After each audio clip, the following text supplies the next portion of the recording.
Welcome to the SmartKeys podcast.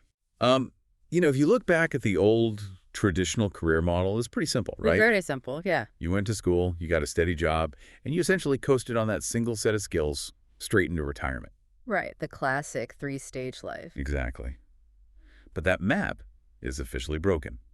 So our mission for today's deep dive is to unpack a really comprehensive guide by Felix Römer on the future of work. Yeah, specifically focusing on this concept of the 100-year life career. Right. Römer synthesizes some groundbreaking frameworks from Linda Grattan and Andrew J. Scott, basically showing us why that old predictable path mathematically no longer exists. It really doesn't. We're going to look at the macro trends forcing this shift, and honestly, more importantly, the strategic maneuvers you need to actually navigate it. Because it's driven by these two massive kind of colliding forces, isn't it? Yeah, absolutely. To understand the sheer scale of this shift, you have to look at the collision of rising life expectancies and surprisingly rapidly shrinking business lifespans. Okay, let's unpack this. Because I want you to think about the old career path, like a single train track. I like that analogy. Right. But if the track suddenly gets, 50 miles longer, that train is going to run out of fuel. We need a completely different vehicle now, one that can go off-road, stop for refueling, change directions. That is the perfect way to visualize it, because the demographic shift is wild. But we should probably get precise with the data here. Yeah, let's do that. Because the phrase 100-year life gets thrown around as this catchy headline, but Römer's analysis is a lot more rigorous than that. Far more rigorous. I mean, this isn't some unrealistic guarantee that everyone listening is automatically going to blow out 100 candles on a birthday cake. Right, it's not a given. No, not at all. A recent analysis in Nature Aging actually points out that life expectancy gains have sort of plateaued in a lot of developed nations recently. Oh, really? I didn't realize that. Yeah. If you look at the strict probabilities, survival to age 100 might actually be under 15% for women. And for men, it's like 5%. Wow. So from a planning perspective, you shouldn't just bank on a guaranteed century. Exactly. But here's the thing. The median projections for 2050 still show a 65-year-old today living well into their late 80s. Which means the strategic imperative isn't necessarily, preparing for exactly age 100. It's about stress testing your life and your finances for an 80 to 90-year lifespan. Right, you're stress testing for a much longer runway. And of course, we have to factor in the reality of inequality here, too. Yeah, that's a huge point. Your personal runway is heavily dictated by your income bracket, where you live, your access to preventative health care. Affluent groups statistically just have a longer runway. They do, and that uncertainty across the board is precisely why the old model fails. You simply cannot plan a career assuming a guaranteed fixed timeline anymore. You have to build contingency paths. Exactly. Regardless of where someone falls on that demographic spectrum, the overwhelming probability is that your working years are going to stretch far beyond what that mid-century model was ever designed to handle. We're talking about a 50 or even 60-year working life. Yes, exactly. A 60-year working life. Here's where it gets really interesting. You have this 60-year working life, right? Yes. But while human lives are getting longer, company lifespans are actually shrinking. Oh, dramatically. Yeah. The text points out that the average lifespan of an S&P 500 firm dropped from 67 years down to barely 15 years. Right. And if you put those two statistics together, mathematically, the single-employer career is just a statistical impossibility now. It's crazy to think about. If you just put your head down and stay loyal, you're still going to outlive, 4 different corporations. Which forces a total narrative pivot for professionals. Yeah. And it isn't just about companies going bankrupt, It's the actual nature of the work inside those companies that's shifting. Because of automation and things like that. Yeah, AI and automation, we are seeing this massive hollowing out of the labor market. Medium-skilled, routine jobs, basically those traditional middle management layers facing relentless pressure. Right, so you can't just memorize a routine task at age 25 and execute it until you're 65. Because that task simply won't exist 10 years from now. The market demand is polarizing toward highly complex analytical roles on one end and manual service roles on the other. Which means that single, uninterrupted career arc is completely dead. Dead and gone. In fact, Gladden and Scott propose that having a single long mid-stage of work is actually detrimental to us. Detrimental how? It causes burnout. Yeah, it completely drains your productivity and your biological vitality. You just can't sprint for 45 years straight. Instead, we have to build what they call a multi-stage career. Okay, a multi-stage career. So treating our professional lives like a diversified portfolio. Exactly. It kind of reminds me of software architecture, if that makes sense. Like the old career was monolithic software, one massive block of code. Oh, that's a great way to put it. Right. If you change one thing, or if one department gets laid off, the entire system just crashes. But this framework suggests moving to microservices. Your career becomes modular. Yes, modularity is the perfect word for it.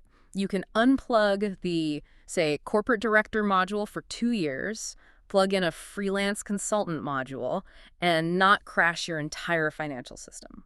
So what are these actual modules or phases? Because the framework outlines a few specific ones, right? Yeah, Grattan and Scott outline 3 core new phases to replace the old model. First is the exploration phase. And this isn't just wandering around aimlessly. No, it's highly targeted. You're testing the waters with short boot camps, low-stakes experiments, maybe specific freelance gigs to gauge market demand and your own aptitude. It's essentially rapid prototyping for your career. Exactly. Then you have the portfolio phase. In this phase, you aren't just one thing. You're diversifying your time. Right. You might spend 60% of your time in a salaried corporate role, 20% doing independent consulting, and the last 20% dedicated strictly to rigorous upskilling. You're a diversified entity. Mm. And the third phase, The independent producer phase. This is when you consolidate all that knowledge, double down, and create lasting value.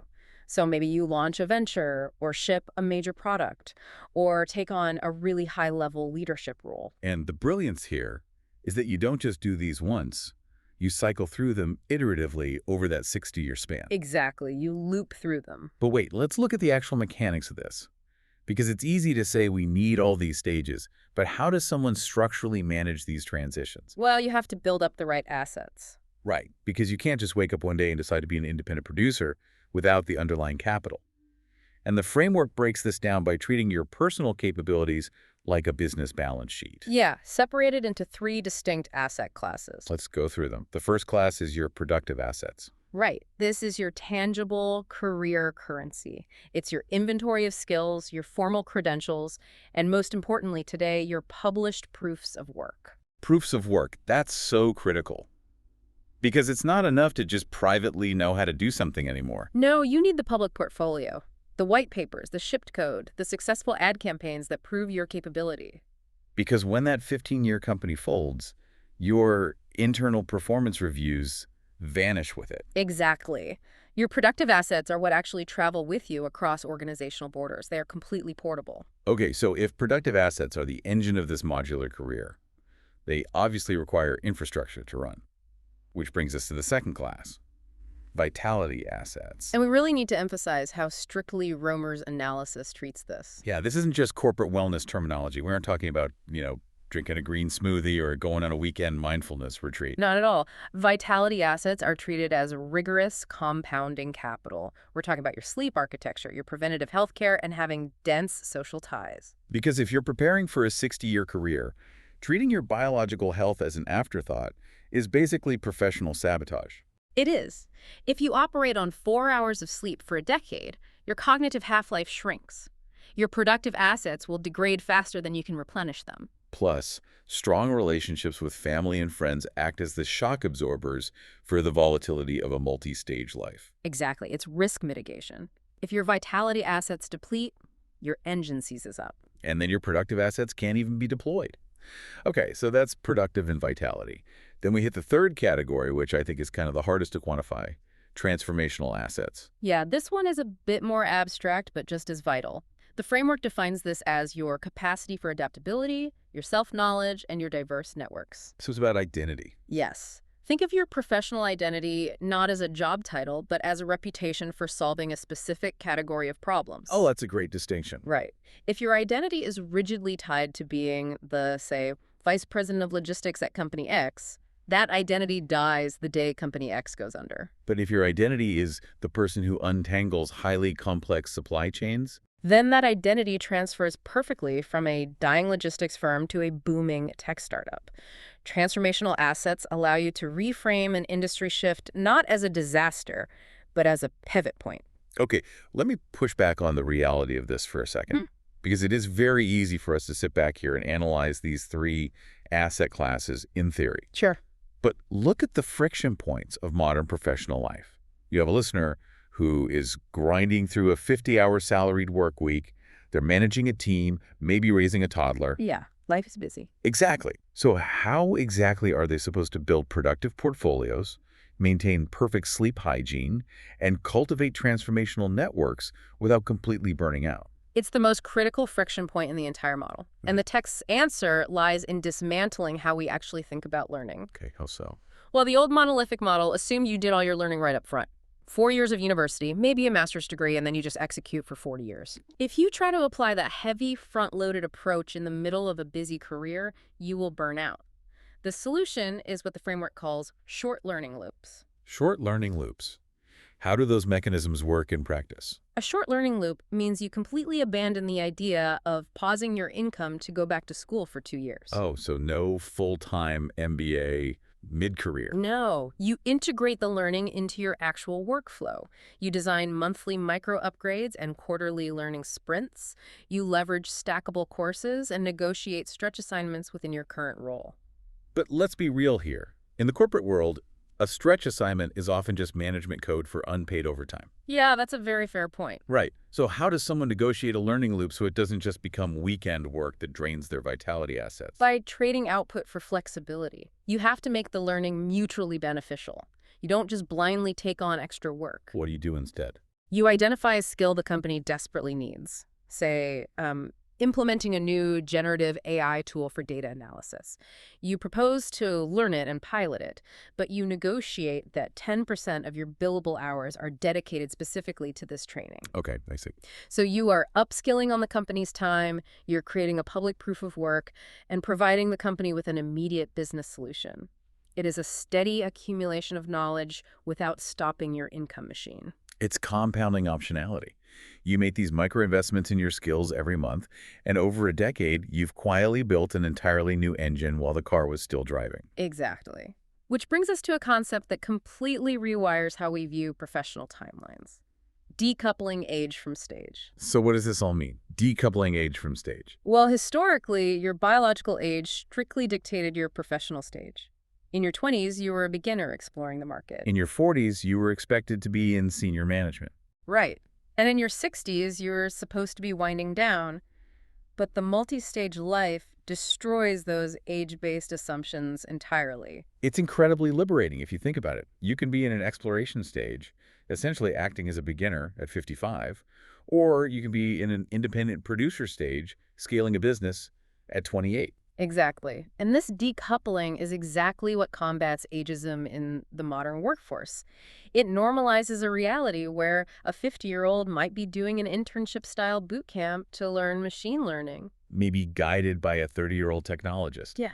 Meanwhile, that same 50-year-old is mentoring the 30-year-old on navigating complex stakeholder politics. The stages are completely decoupled from the birth year. Let's actually look at how this plays out over time, decade by decade, because the analysis breaks down the macro trends across the decades of a career. It does, and it's a great playbook to follow. So if we look at professionals navigating their 20s today, the primary friction point is obscurity, right? They have energy, but no portable reputation. Exactly. So the strategic maneuver in your 20s is broad exploration and building public proof. You don't need to lock into a 40-year path right off the bat. You take on diverse short-term projects. Right. You create public outputs, open source code, published analyses, whatever it is. You are building the bedrock of your productive assets so that when you inevitably switch companies, your reputation exists outside of your first employer. Okay, but then a decade passes and the friction points shift entirely. In your 30s, you often hit the peak of compounding responsibility. Oh, definitely. You might have a mortgage, you might be starting a family, and simultaneously, the market is demanding peak middle management output from you. Yeah. So the strategy has to pivot, right? It has to pivot from aggressive exploration to protection and depth. In the 30s, the focus shifts to scaling the skills you explored earlier, but doing it highly defensively. Because this is the decade where vitality assets are most at risk of being permanently damaged. Absolutely. The strategic move here is negotiating roles that buy you time. You target employers not just for base salary, but for benefits that protect your health and your savings. You relentlessly negotiate flexibility, hybrid work, control over your hours, so you can sustain your family infrastructure without halting your learning loops. Because if you let your engine seize in your 30s, you still have 50 years of the race left. You cannot afford to burn the biological infrastructure that early. Such a crucial point. So what happens as professionals transition into their 40s? The main friction point in your 40s is the danger of single-source income dependency. You have likely accumulated deep expertise, but if 100% of your revenue comes from a single salaried role, you are highly vulnerable. Vulnerable to that 15-year corporate mortality rate we talked about earlier. Exactly. So the playbook suggests this is the time to lead and diversify. You essentially restructure yourself into a holding company. That is exactly the mechanism. You might shift hours, perhaps stepping down to an 80% schedule at your main job, and use that 20% to take on advisory roles or external consulting. You intentionally distribute your income streams so that an unexpected layoff doesn't wipe out your entire financial foundation. Exactly. And as we move into the 50s and beyond, the market friction is often a battle between perceived obsolescence and institutional wisdom. Right? The old model said, this is when you quietly fade out. But the multi-stage model calls for refreshing and redesigning. You leverage tools like phased retirement or part-time executive leadership. You act as an independent board member. You retain your sense of purpose, your social networks, and your security, but entirely on your own terms. You aren't stopping work. You are redesigning the architecture of how work fits into your life. Now, this all sounds incredibly empowering for the individual, but it requires the broader corporate ecosystem to actually play ball. We can't all just go rogue as independent consultants. Large firms still control massive amounts of capital and healthcare infrastructure. So how does a professional actively partner with an employer who might still be operating on a 1990s HR playbook? You have to approach it as a high-level strategic negotiation. You don't walk into HR asking for a personal favor. You pitch a business solution. Make it about their bottom line. Right. Companies are terrified of losing institutional knowledge and terrified of talent churn. You partner with them by advocating for targeted, portable benefits. Like health savings accounts that travel with you. Exactly. Or tuition reimbursement programs that focus on agile skills rather than just traditional degrees. And paid sabbatical leave to prevent executive burnout. And the concept of proposing pilot programs is a brilliant tactical move mentioned in the text. It really is. Like if an HR department is obsessed with recruiting 22-year-olds, how does a 55-year-old professional change that dynamic? They pitch a returnship. Right, a returnship. It's a formal program designed for experienced professionals re-entering the workforce after a pause, maybe after caregiving or an extended exploration phase. It functions like a high-level internship. And you pitch this to leadership by pointing out the reduced onboarding risk. Exactly. You tell them, look, you can hire someone with 30 years of institutional memory, emotional intelligence, and crisis management skills and test them out on a 6-month contract. You frame these multi-stage accommodations, whether it's cross-age mentoring or flexible scheduling, as the only way the company can retain an agile workforce during industry disruptions. You literally show them the S&P 500 data. You say, companies are dying in 15 years because they lack agility. Let's build a modular workforce so we aren't one of the casualties. I love that. So we have this microservices architecture for our careers. We understand how the friction points shift across the decades, but no complex system runs without maintenance. Definitely not. What is the cadence for actually managing this? How often do we need to pop the hood and run diagnostics? The framework provides a very distinct maintenance rhythm. The 3 to 5 year personal audit. Because industries shift so rapidly, setting a 10-year plan is essentially fiction now. Right. But every 3 to 5 years, you must sit down and ruthlessly review your 3 asset classes. What does that actually look like in practice for someone listening? It looks like an honest gap analysis. You look at your productive assets and ask, are the skills I rely on being automated right now? Do I need a new public proof of work? Okay. Then you examine your vitality assets. Is my biological infrastructure holding up, or am I running a sleep deficit that is destroying my focus? And the transformational assets. You check those by asking, if I lost my job tomorrow, do I have a network outside of my current company to land on my feet? And then you rebalance your time and capital based on those answers, ensuring your career remains resilient to whatever macroeconomic shock comes next. Exactly. You adjust the dials. And for anyone listening who feels the sheer weight of trying to architect a 60-year career right now, the beauty of this framework is that you don't have to map out the next 4 decades by Friday. No, please don't try to do that. The strategy relies on compounding microactions. Just do one small thing this week to increase your optionality. Start one short learning loop. Have one strategic conversation with someone 2 industries over. Or implement one habit to protect your sleep architecture. Those tiny low-risk moves compound over time into massive leverage. And that leverage is what ultimately grants you freedom. Freedom to choose your own path. Yeah. If I can leave you with one final thought to mull over, it's a shift in how we define the ultimate goal of working. Let's hear it. Under the old mid-century model, the ultimate luxury was simply stopping work, retiring as early as possible because work was viewed as a single, exhausting marathon. But in a multi-stage, 100-year life built around continuous reinvention, the ultimate luxury completely changes. It won't be retiring early. The ultimate luxury in the future of work will be having absolute, unapologetic control over when and how you pause. Control over the pause. Instead of being a passenger on a single track, waiting to see if the company runs out of rail before you do, you are the architect of the system. You decide when to run the engine hot, when to scale back, and when to completely rebuild the machine. Thank you for tuning in to the SmartKeys podcast. If you want to stay ahead of the curve and keep building the transformational assets we unpacked today, make sure you hit subscribe so you don't miss our upcoming deep dives. And I highly encourage you to read Felix Römer's full analysis. It is dense with the kind of strategic foresight you need to navigate this shift. You can find the direct link to the article right there in the show notes. We will catch you on the next deep dive.